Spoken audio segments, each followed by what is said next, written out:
살아서 역사하시는 주님, 주님의 말씀을 이 시간에 듣기를 원하며 역사의 아이러니 가운데 하나가 조상들이 죄를 짓고 주의 결과를 맞이함에도 불구하고 우리의 후손들이 그대로 따라한다는 것입니다.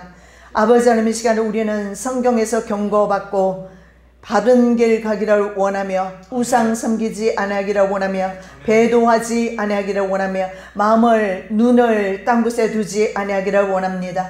아버지 하나님, 우리들 마음속에 오셔서 좌정하시고 떠나지 마시고 말씀이 저희들의 길을 지도하여 주시옵소서. 오늘도 성령께서 친히 말씀 증거하여 주실 줄로 믿습니다. 하나님의 증거되는 말씀이 하나님의 말씀으로 들려주는 귀하고 복된 시간 되게 도와 주시옵소서. 에스겔의 그 당시에 주셨던 그 말씀이 또한 저희들에게 오늘 아버지의 증거되어지는 말씀으로 이 시대를 분별하기에 부족함이 없도록 은혜 내려 주시옵소서. 거룩하신 예수 그리스도의 이름으로 기도드립니다. 아멘. 자, 두 번째 시간입니다. 지금 6장 7장 계속해서 우리가 말씀을 보고 있는데 구원의 또 다른 이름, 바로 심판에 대해서 여전히 우리가 살펴보고 있습니다.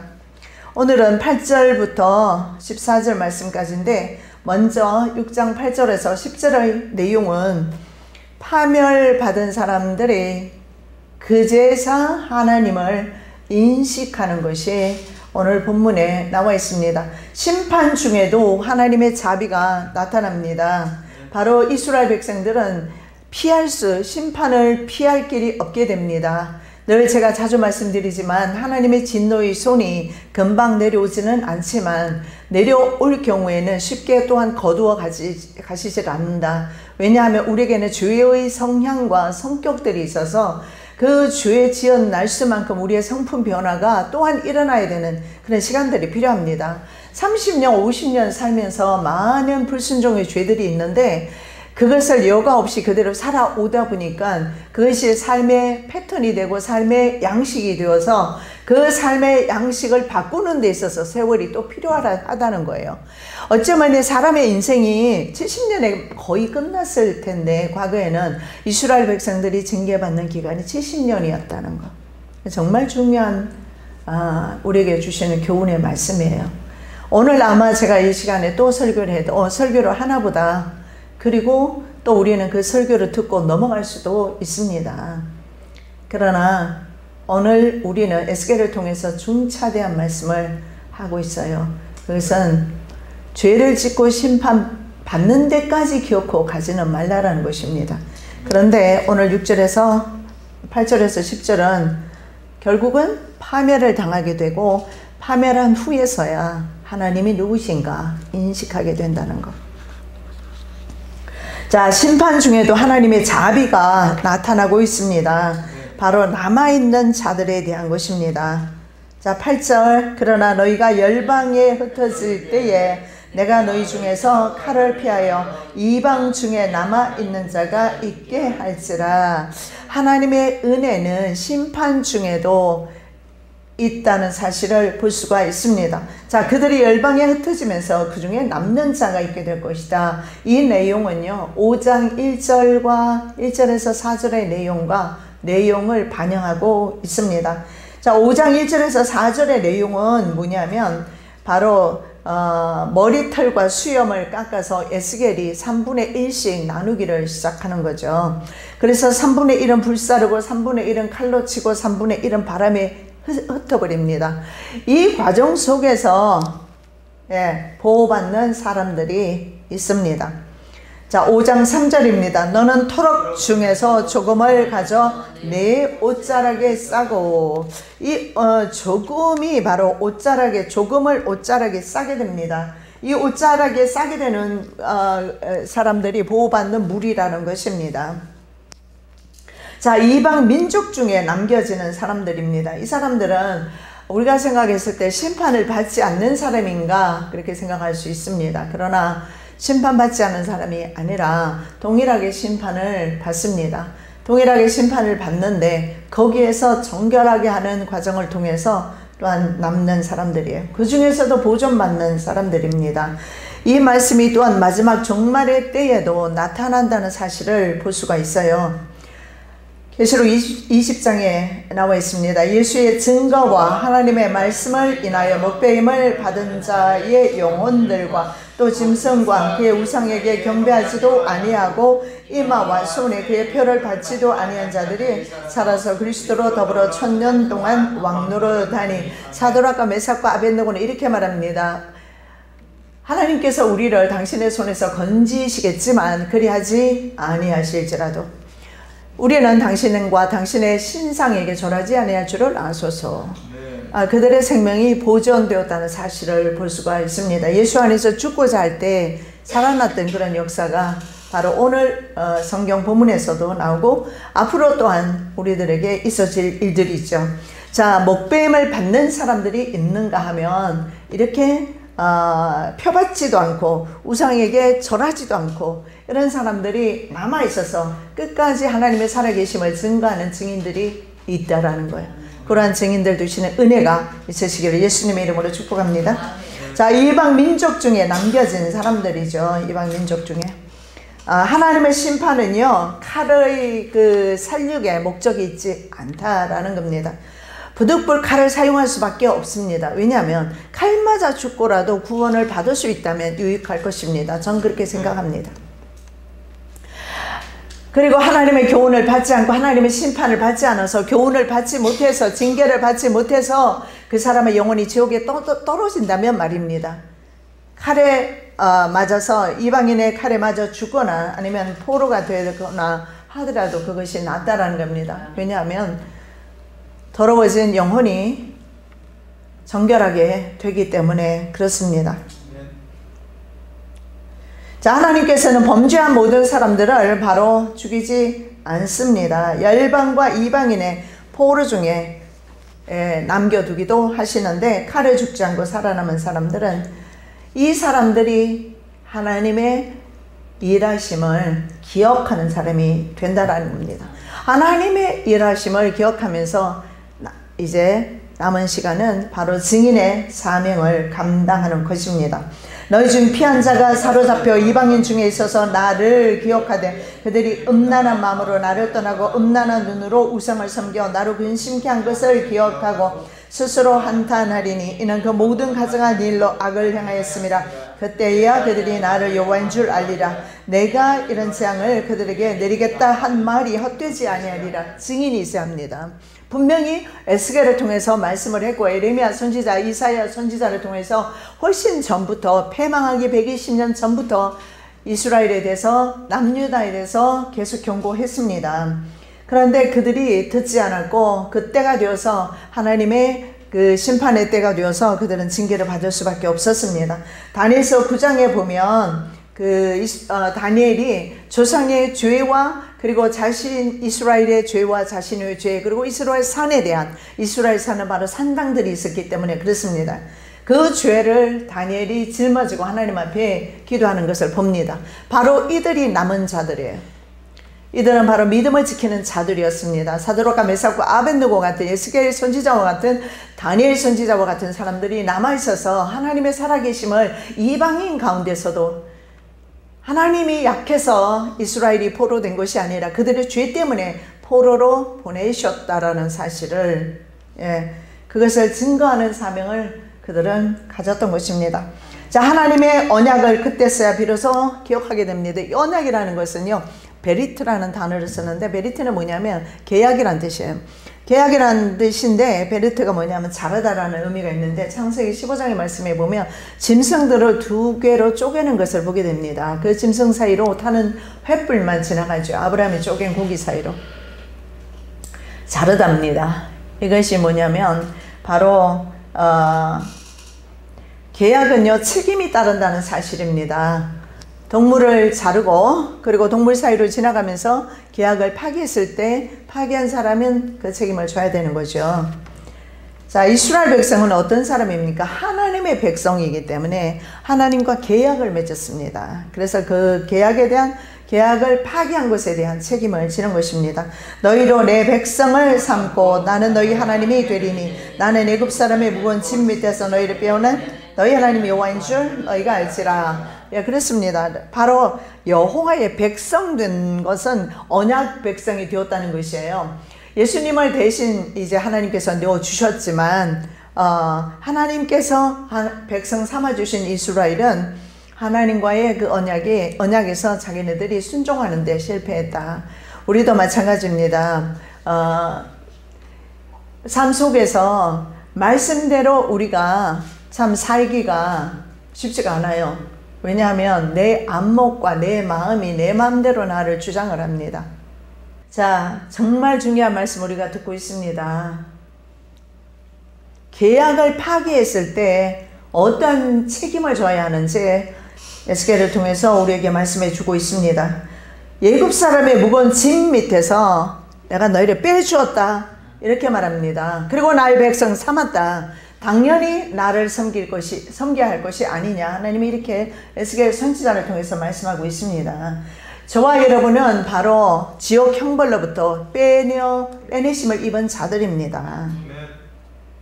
당연히 우리 하나님께서 여호와이신 줄을 우리가 알아야 합니다. 그러나 이스라엘 사람들은 알지를 못했던 것입니다. 자, 그래서 이 남은 자들이 하나님을 기억하는 사람들입니다. 그래서 하나님을 기억하는 사람들은 자신의 이러한 운명이 우상 숭배로 하나님을 근심하게 했음을 기억하면서 나중에 스스로 한탄하게 됩니다. 문제가 뭐냐면 음란한 눈입니다. 그리고 음란한 마음입니다. 음란한 마음과 음란한 눈을 가졌다는 것은 자신의 남편을 두고 다른 남자에게로 갔다는 것입니다. 남자도 마찬가지예요. 자신의 아내를 두고 다른 여자에게로 갔다라는 겁니다. 여러분, 이것은 완전한 배신행위입니다. 관계가 완전히 깨어집니다. 이런 일들을 당하면요, 아마 이런 일들이 가장 부부관계 신뢰를 망가뜨리는 경우가 아닌가 저는 그렇게 생각을 하는데, 관계가 완전히 깨어지죠. 하나님과의 관계도 마찬가지예요.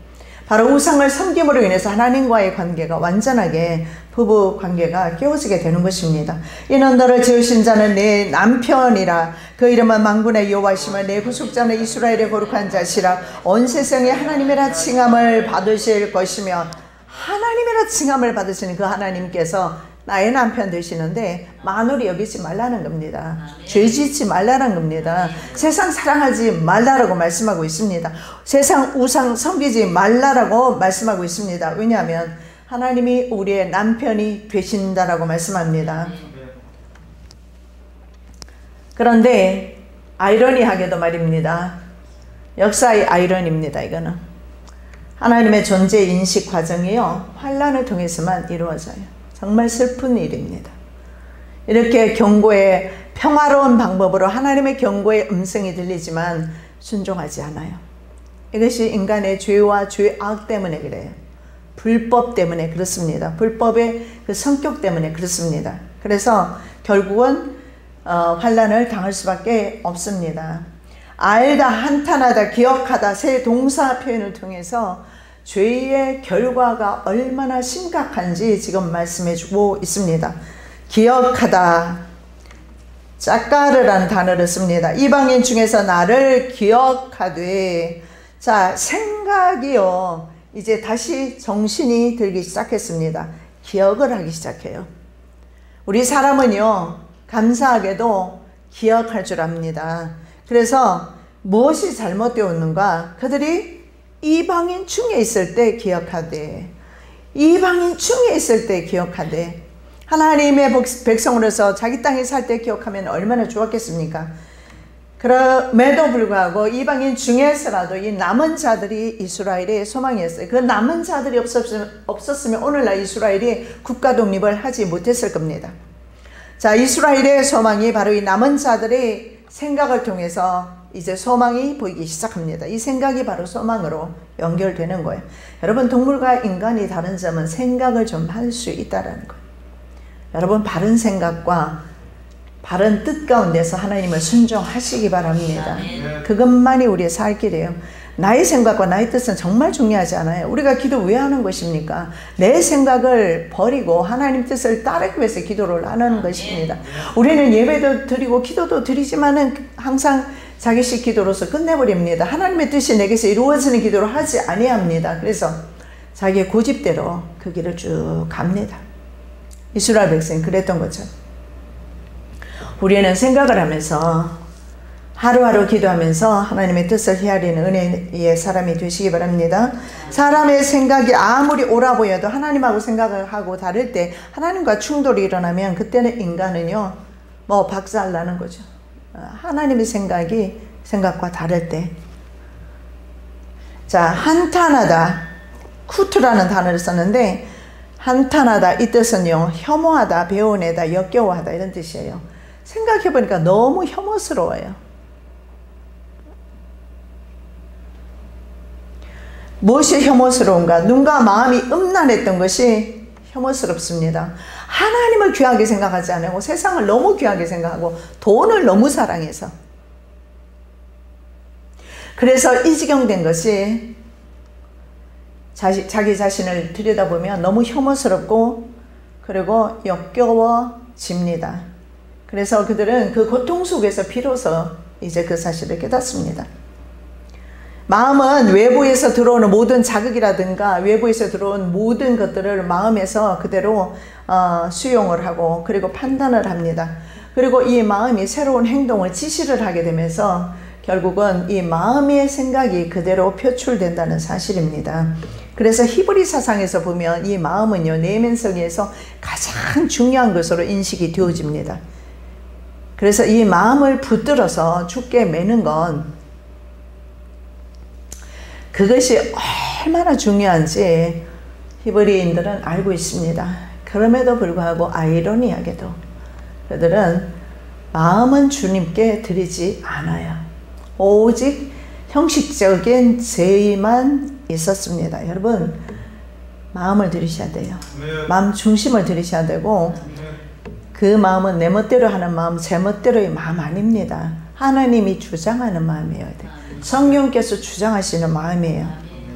눈은 또 어떻습니까? 외부 모든 감각 기관의 중심이 되는 것이 눈입니다. 외부의 사물을 가장 먼저 보는 것이 눈이에요. 손과 발이 아니라. 그래서 두 기관은요 눈과 마음은 일치돼서 움직인다는 사실을 볼 수가 있어요. 예를 들어서 물건이 내게로 넘어지면 벌써 눈이 보면서 내 마음은 피하라고 그래요. 동시다발적으로 이루어지죠. 그래서 물건이 나에게로 넘어질 때 바로 나는 피할 수가 있는 거예요. 그 정도로 안다면 죄와 죄악이 나에게로 달려 들어올 때도 내가 피할 줄은 알아야 된다는 거예요. 왜냐하면 그것이 내 생명을 죽이기 때문에 그렇습니다.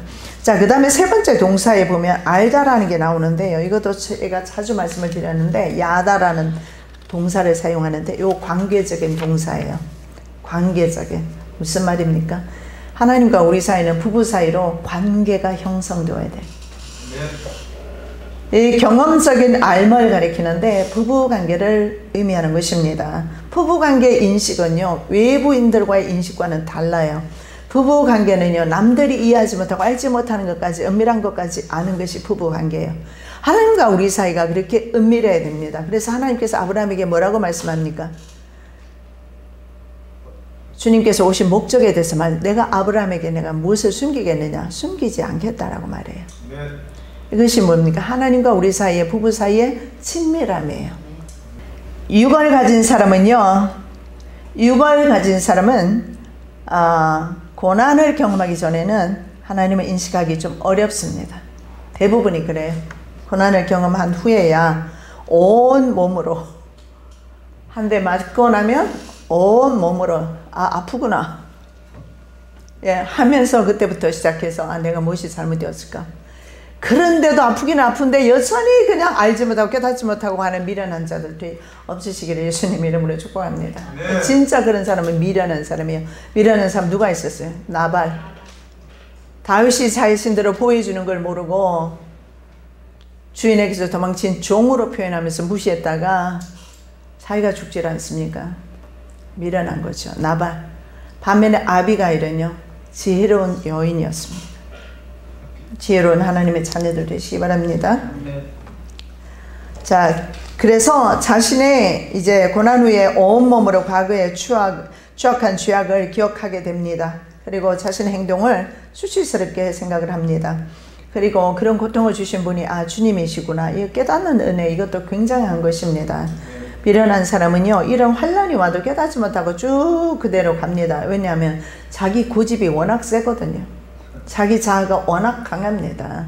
이건 절대 못 고치죠. 하나님이 계셔도, 예수님이 오셔도 못 고쳤어요. 가룟 유다 보십시오. 돈에 대한, 물질에 대한 그 욕심이 예수님과 함께 3년 동안 공생의 생활을 하면서도 내려놓지를 못한 거예요. 내가 이런 재앙을 그들에게 내리겠다 한 말이 헛되지 아니하리라. 하나님의 말씀이 모두 이루어졌음을 깨닫습니다. 헛되지라는 단어가 흰남이라는 단어를 쓰는데 값없이, 까닭없이의 의미입니다. 그래서 이 헛되지 흰남이라는 것이 은혜로운, 관대한 헨에서, 헨에서 유래가 되었어요. 그래서 헛되지 않다라는 것은 그래도 재앙을 통해서, 이 하나님이 내리신 재앙을 통해서 돌이키게 됩니다. 그래서 하나님의 오히려 은혜가 있는 것입니다. 깨닫는 것은 은혜입니다. 계속해서 깨닫지 못하고 그 길로 쭉 가는 것은 정말 그것이야말로 재앙입니다. 깨닫지 못하는 사람, 미련한 사람이라고 성경에서 말씀하고 있습니다. 다시 하나님의 은혜와 다시 하나님의 은총을 받는 것입니다. 이게 놀라운 하나님의 사랑이죠. 자, 세 번째 이제 보겠는데요. 주제는 뭐냐면 칼, 기근, 역병, 심판입니다. 이것이 11절에서 마지막 절까지 14절까지의 내용입니다. 자, 에스겔 선지자는요, 이스라엘 패망이라고 선포를 합니다. 그런데요, 그 선포를 하는데 어떤 식으로 하느냐면 손뼉을 치고 발을 구르면서 그리고 선포를 합니다. 심판의 방법은 세 가지입니다. 칼과 기근과 전염병이에요. 자, 이런 행위는 기쁨이나 조소적인 반응인데 이것은 기쁨의 표현이 아닙니다. 오늘 에스겔 선지자 이 표현은 바로 이스라엘을 조소하는 것입니다. 그래서 전염병 또한 하나님의 심판의 일종인 것을 볼 수가 있습니다. 자, 모든 가정한 악이라고 그랬어요. 그래서 이스라엘의 악이 한두 가지가 아닌 것을 보게 됩니다. 여러분, 사람의 욕심이란 게 그래요. 어느 순간에 가서 어느 정도 선에서 멈출 줄 아는 것이 사람이 아니에요. 욕심이라는 것은요, 한번 시작되면은요, 사망까지 거의 가는 것이 사람의 욕심이에요. 이 탐욕이 계속 자라게 되면 영혼을 사망으로 끌고 가게 되는 것입니다. 그런데 하나님께서 사망으로 보내지 않기 위해서 뭘 합니까? 브레이크 장치를 걸어 놓으셨는데 사람마다 달라요. 그 장치가. 어떤 사람은 팔을 때리고 어떤 사람은 다리를 때리고 어떤 사람은 머리를 한 대 때리고 정신 차리더라고요. 예, 좀 다를 거예요. 그럼에도 불구하고 깨닫지 못했을 때는요, 주저앉혀 놓으면 되겠죠. 꼼짝 못하게. 그러면 이제 완전 두 손 들고. 그런데요, 옛날에 그 뭐 도박하는 사람들 보니까요, 뭐 손가락 자르고도 또 왼손으로 하고 막 그래. 대단해요, 대단해요. 그 죄라는 것이 대단히 무서워요. 결국은 영혼이 패망할 때까지 가는 것이 죄입니다. 모든 가증한 악입니다. 주 여호와께서 가라사대 너는 손뼉을 치고 발을 구르며 말할지어다. 오우라 이스라엘 족속의 모든 가증한 악을 행함으로 필경, 칼과 기근과 온역에 망하되. 한 가지 재앙을 피하니까 다른 재앙이 또 기다리고 있습니다. 여러분, 그러면 에스겔 선지자 시대에만 내렸던 재앙이라면 기록해 놓지는 않았을 겁니다. 미래에도 일어날 재앙 가운데 하나라고 생각되어집니다. 심판의 내용이 그 다음에 좀 구체적으로 나옵니다. 자, 먼 데에 있는 사람들은요, 6장 1절에서 7절에 나와 있는데 칼로 멸망을 당할 것이고, 6장 8절에서 10절에 가까운 데에 있는 사람은요, 칼로 멸망을 당하고, 8절에서 10절 먼 곳에 있는 자들은 전염병으로, 그리고 어떤 사람들은 포위를 당했습니다. 애워싸인 사람들이 있어요. 이 애워싸인 사람들은 당연한 결과지만 히스기야 왕 시대처럼 기근으로 멸망을 당하게 됩니다. 자, 애워싸인 자 하나추르가 바로 나차르에서 파생된 단어입니다. 나차르는 지켜보다 지키다 이런 말입니다. 그래서 에워싸인 자들은 오히려 보존된 사람이라고 해석되기도 합니다. 왜냐하면 에워싸여서 포로되어 간 사람들 중에 보존된 사람들이 있기 때문에 그래요. 그래서 하나님께서 하나님의 방법으로 보존하시는 사람들입니다. 자, 하나님의 모든 분노를 쏟아붓습니다. 12절 먼 데 있는 자는 온역에 죽고 가까운 데 있는 자는 칼에 엎드러지고 남아있어 에워싸인 자는 기근에 죽으리라. 이같이 내 진노를 그들에게 이룬즉. 자, 이룬즉 킬레티 끝내다, 성취하다, finish, accomplish, 끝내다, 완성시키다 이런 말이에요. 즉 무슨 말이냐면 하나님의 공의가 완전히 성취될 때까지 재앙은 멈추지 않아요. 여러분 10가지 재앙 한번 이집트에 내린 걸 생각해 보십시오. 한 가지만 해도 이거 죽을 일이에요. 그렇죠? 이 예를 들어볼게요. 지금 이 사방에 다 이가 천지예요. 내 몸에 이가 천지고 머리에도 이가 천지고 음식에도 이가 있고 숟가락에도 이가 있어요. 이거 살 수 있겠어요? 10가지 재앙이에요. 그리고 가장 고통스러운 게 뭐예요? 내 아들이 죽었어요. 그런데 이것이 내 집에만 일어난 것이 아니라 전국에서 다 일어났어요.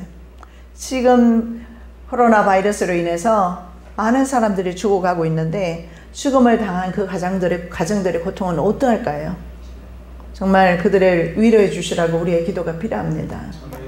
정말 고통 중에 있을 겁니다. 지금도. 특히 자녀를 상실했을 때 그 고통은요, 자기 스스로가 무덤에 갇혀버리고 죽기 전까지는 그 고통에서 헤어나오기 힘들 것입니다. 하나님의 공의가 완전하게 성취될 때까지 하나님께서 이제 퍼부어 버린다는 사실을 볼 수가 있습니다. 하나님께서 참고 참으셨는데 그러면 이스라엘만 참으셨을까? 우리는 어떨까요? 오늘날의 지구는 어떨까요? 아마 더 많은 죄가 지금은 관영하고 있다고 저는 생각을 합니다. 과거에 생각지도 못한 그런 죄들이요. 얼마나 많은 죄들, 특히 창조주 하나님께 하나님을 대적하고 그 창조 질서를 깨는 행위들 말입니다. 하나님이 하시는 일들을, 하나님이 창조하셨던 사역들을 지금 인간들이 하고 있어요. 인간을 만들어낸다든가. 하나님께서 이런 죄악들을 지금 참고 계시는 겁니다. 그리고 이제 주님이 오셨을 때 이 모든 재앙들은 한꺼번에 쏟아지게 될 것입니다. 언제나 처음에 일어날 때는요, 이게 약한 법이에요. 전염병도 마찬가지입니다. 팬데믹 현상이지만 어쩌면 이것은 작은 일에 불과할 것입니다. 앞으로 이것이 연이어서 계속적으로 또 다른 전염병으로 이어지게 됐을 때 어쩌면 지구에 2만만이 죽는다고 했는데 지구 전체로 봤을 때, 지구 인구로 봤을 때는 2억이 넘는 인구가 될 겁니다. 거의 2억 5천 정도 될 것이고, 만일에 군대 숫자라면 2만만의 군대 숫자라면 6,600만 명 정도가 되겠죠. 그래서 저는 이런 말씀을 보면서 역사가 지속될수록, 인생이 오래 살수록 짓는 것은 죄가 느는구나.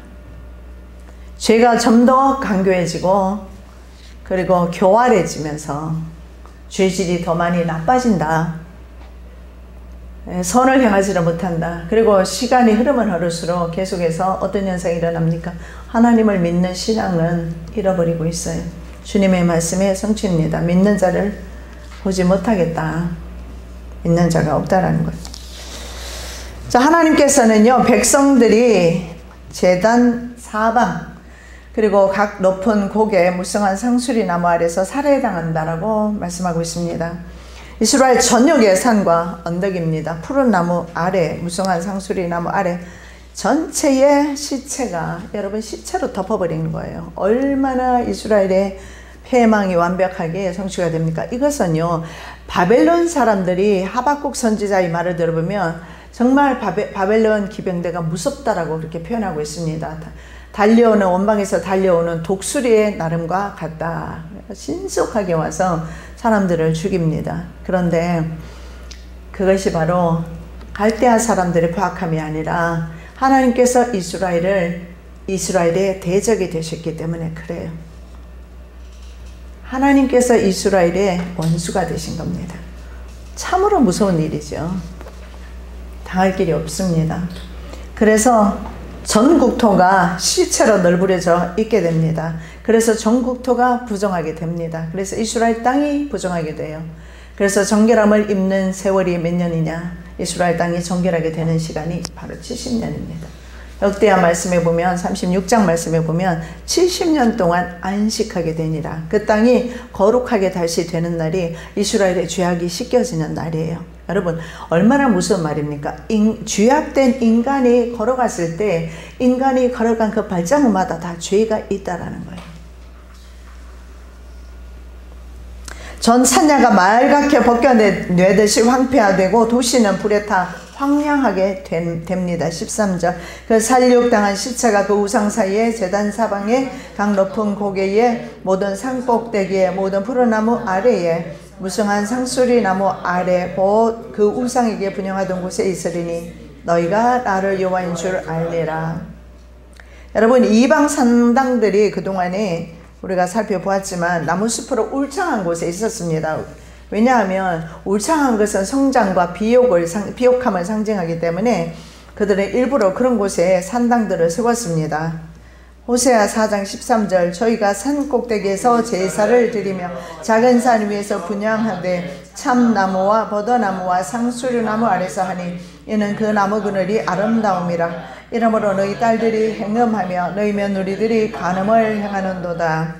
참 뷰가 좋은데 그죠? 참나무 밑에 버더나무 밑에 상수리나무 밑에서 즐겁게 하나님을 찬양하면 얼마나 좋을까요?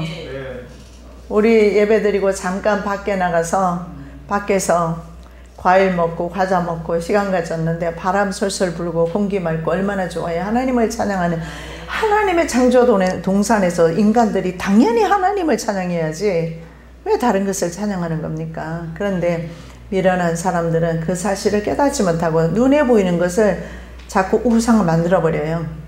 우리는 얼마나 많이 만들었습니까? 그동안 이스라엘 사람들 우리 욕할 것 없고 비난할 것 없어요.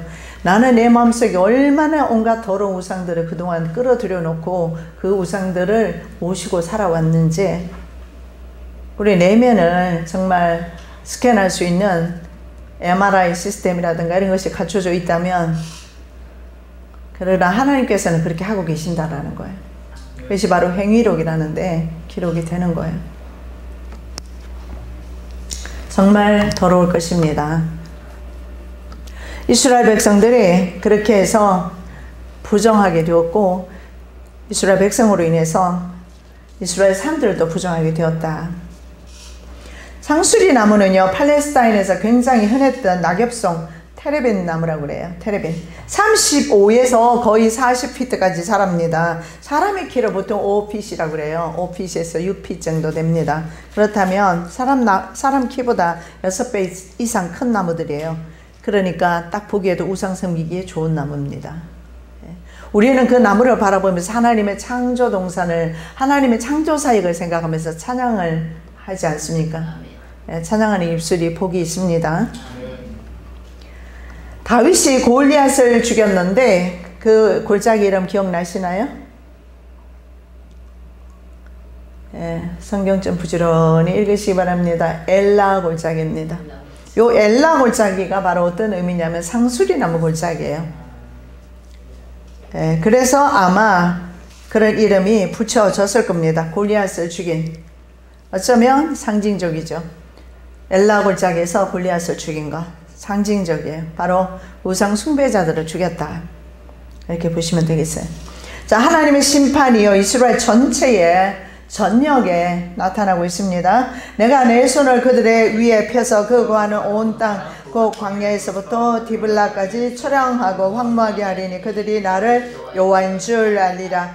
이 맞소라 사본에 나타난 것을 그대로 번역을 했어요. 그래서 그 땅을 디볼라. 그런데 이스라엘에는 디볼라라는 지명이 없다라고 합니다.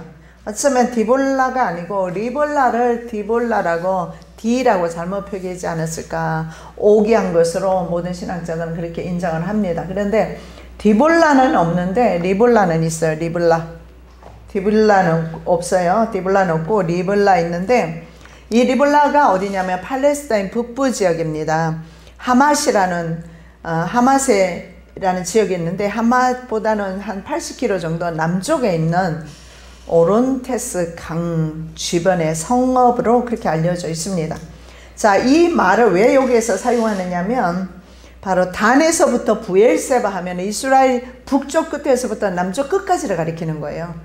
같은 의미가 됩니다. 광야에서 디블라까지, 광야에서 리블라까지라는 것은 바로 이스라엘 전역을 상징하고 이스라엘 전역이 땅이 어떻게 돼요? 황폐화된다. 여러분 신명기 말씀이나 말씀에 보면은요, 그런 말씀들에 보면 그 이스라엘 땅, 가나안 땅을 뭐라고 표현하냐면 젖과 꿀이 흐르는 땅이라고 했는데 이제는 그 사냐가 어떻게 됐습니까? 부정하게 됐어요. 왜 부정하게 되었는가? 시체들로 널브러졌기 때문에. 시체는 부정합니다. 왜냐하면 시체가 왜 부정하냐면 시체는요, 그 사람이 죽는다는 것은 죄 때문에 죽는다라는 게 성경적입니다. 그래서 죄로 인해서 죽었기 때문에 그 시체는 부정하게 되어서 시체를 만진 자, 그래서 제사장 같은 경우에는 심지어는 모친상을 당했더라도 시체를 직접 만지는 것은 안 됩니다. 그래서 시체 자체가 부정한데 그렇게 해서 그 시체는 땅에 묻습니다. 그런데 그 시체가 저녁에 다 이렇게 널브러져 있습니다. 매장할 수도 없는 거예요. 왜냐하면 매장할 사람이 없는 겁니다. 그래서 그 시체가 어떻게 됩니까? 썩어서 나중에 이제 다 완전히 희석되고 하는 세월들이 70년이 걸렸고, 그리고 이스라엘 땅이 그래서 정결하게 입는 기간이 70년이었을 겁니다. 그래서 70년 동안은 이스라엘은 외국에서 살아야 돼. 자기 땅을 잃어버리고. 여호수아에 보면은 뭐라고 말씀합니까? 너희들이 순종하면 이 땅을 차지할 것이고 불순종하면 이 땅을 잃을 것이다. 이것이 이스라엘 여호수아서의 주제입니다. 그런데 이스라엘은요, 불순종해요. 신명기 28장에 보면 1장 14절까지는 순종하면 어쩌고 저쩌고 나오죠. 그 다음에 15절부터 불순종하면 그 다음에 너희들은 이 땅에서 흩어지게 될 것이다. 이방인에 끌려가게 될 것이다. 너희들이 전에 가보지 못한 지역으로 너희들은 끌려갈 것이다. 그 예언이 그대로 성취가 되는 것입니다. 결국 뭡니까? 그들은 그리심산에 서야 되는데 그리심산에 서지 않고 저주의 산 에발산에 서면서 결국은 이스라엘 땅 전역은요, 북쪽에서 남쪽까지, 요거는 아마 전 세계 5대양 6대주가 지금 이런 식으로 다 더럽혀져 있을 거라고 생각합니다. 심지어는요, 하나님을 알지 못하는 그런 족속들 가운데, 부족들 가운데는요, 온갖 잡신으로 그들은 다른 신을 섬기고 있을 겁니다. 그래서 결국은 마지막 때 인장 심판이라든가 대접장 심판이라든가 나팔장 심판, 피할 길이 없다는 사실을 우리가 볼 수가 있습니다. 자, 이런 것을 보면서 우리는 꼭 기억해야 될 것이 뭐냐면 믿는 자의 세상에 대한 책임, 땅에 대한 책임이 얼마나 큰지. 여러분, 예배 마치고 나면 우리는 시멘트를 밟지 않고 땅을 밟을 거예요. 그죠? 시멘트도 밟고. 시멘트로 이렇게 발라둔 것은 썩 하나님의 뜻에 부합된 것은 저는 아니라고 봅니다. 이 시멘트로 바르면서부터 시작해서 온 지구상의 온도도 많이 올라갔습니다. 땅을 우리에게 주셨다는 것은 이 땅은요, 하나님의 창조 동산입니다. 인위적인 게 아니에요. 그래서 이 땅이 우리에게 있다는 건 얼마나 중요한지 모릅니다. 여러분, 지금부터 여러분이 발자국을 뗄 때마다 자신의 발자국에 대해서 자신이 책임지시는 책임 있는 그리스도인 되시기를 예수님의 이름으로 축복합니다. 사랑의 예수님, 감사합니다. 이스라엘 백성들의 죄악으로 인하여 이스라엘 사냐가 더럽혀졌고 70년 동안 황무하게 되었습니다. 그리스도인의 책임이 얼마나 막중한지 보여줍니다. 우리의 발걸음을 인도하소서. 빛 가운데로 인도하시고 어둠 가운데 있지 아니하도록 하나님 도와주시옵소서. 거룩하신 예수 그리스도 이름으로 기도드립니다. 아멘.